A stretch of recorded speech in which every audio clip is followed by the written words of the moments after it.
యెహెజ్కేలు గ్రంథము 14వ అధ్యాయం 14వ వచనం. నోవహును, దానియేలును, యోబును ఈ ముగ్గురు అట్టి దేశములో నుండినను వారు తమ నీతి చేత తమను మాత్రమే రక్షించుకొందురు. ఇదే ప్రభువగు యెహోవా వాక్కు అంటున్నాడు. నోవహు, దానియేలు, యోబు ఈ ముగ్గురు అట్టి దేశములో ఉండినను ఏం చేస్తారంట? వారు మాత్రమే రక్షించుకొందరు, తమ్మును మాత్రమే రక్షించుకుందరు. అంటే దీనిని బట్టి మనం ఏం ఆలోచించాలా? పరిశుద్ధాత్మ దేవుడు మనకి ఏం చెప్తాడు? మనం చదువుకున్నాం కదా, తమ మనస్సుకు వచ్చినట్లుగా, తమకిష్టం వచ్చినట్లుగా జీవిస్తున్నటువంటి ఈ ప్రపంచంలో మన పేరు ఉండాలి. ఇక్కడ దేవుని యొక్క గ్రంథంలో నోవహు, దానియేలు, యోబు పేరైతే ఏ విధంగా ఉన్నదో మన పేరు కూడా అక్కడ ఉండాలి. మన యొక్క కుటుంబాన్ని కూడా మనం రక్షించుకొందురు అన్నట్టుగా రక్షించుకొందురు అన్నాడు. మన కుటుంబాన్ని కూడా మనం రక్షించుకునే వారంగా ఉండాలి. నోవహు, దానియేలు, యోబులాగా మనము కూడా మన యొక్క కుటుంబం యొక్క పేరు కూడా దేవుని యొక్క లిస్టులో ఉండాలి. అట్టి దేశంలో వారు ఉన్నాను. అది మన ప్రపంచంలో చుట్టూ ఉన్న వారిని మనం చూడకూడదు. మన మందిరంలో కూడా మన చుట్టూ ఉన్న వారిని మనం చూడకూడదు. వాళ్ళు అట్లా ఉన్నారు, ఇట్లా జీవిస్తున్నారు, వాళ్ళు ఆ విధంగా ఉన్నారు, ఈ విధంగా ఉన్నారు. వాక్యం చెప్పేవారిని కానీ, తోటి సహోదరులు కానీ ఎవరిని కూడా మీరు చూడకూడదు. వాళ్ళ జీవితాలు చూడకూడదు ఎప్పుడు కూడా.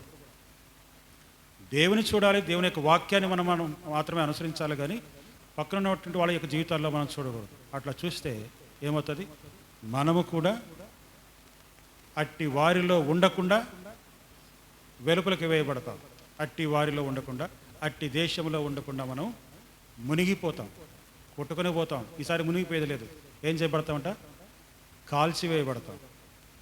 ఈసారి మునిగిపోయేది లేదు, కాల్చివేయబడతాం. లూకాసు వార్త 17వ అధ్యాయము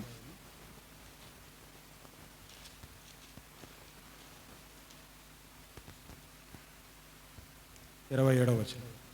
నోవహు దినములలో జరిగినట్టు మనుష్య కుమారుని దినములలో జరుగును. నోవహు ఓడలోనికి వెళ్ళిన దినము వరకు జనులు తినుచు, త్రాగుచు, పెండ్లాడుచు, పెండ్లికి ఇవ్వడుచు నుండేరి. అంతలో జల ప్రళయము వచ్చి వారందరినీ నాశనము చేసెను. లోతు దినములలో జరిగినట్టు జరుగును. జనులు తినుచు, త్రాగుచు, కొనుచు, అమ్ముచు, నారులు నాటుచు, ఇండ్లను కట్టుచు నుండేరి. అయితే లోతు సొదొమోను విడిచిపోయిన దినమున ఆకాశం నుండి అగ్ని గంధకములు కురిసి వారందరినీ నాశనము చేసెను. ఇక్కడ మరొక ఉదాహరణ కూడా దేవుడు చెప్పాడు. లోతు దినములలో, నోవాహు దినములో జరిగినట్టు మనుష్య కుమారుని దినంలో కూడా జరుగుతుందన్నట. లోతు దినంలో జరిగినట్టు మరి ఇప్పుడు మనుష్య కుమారుని యొక్క దినంలో కూడా జరుగుతూ ఉంది. కాబట్టి పరిశుద్ధాత్మ దేవుడు మనల్ని హెచ్చరిస్తున్నాడు. రక్షణ ఓడ కట్టుకోవడానికి మీరు పూనుకొనండి.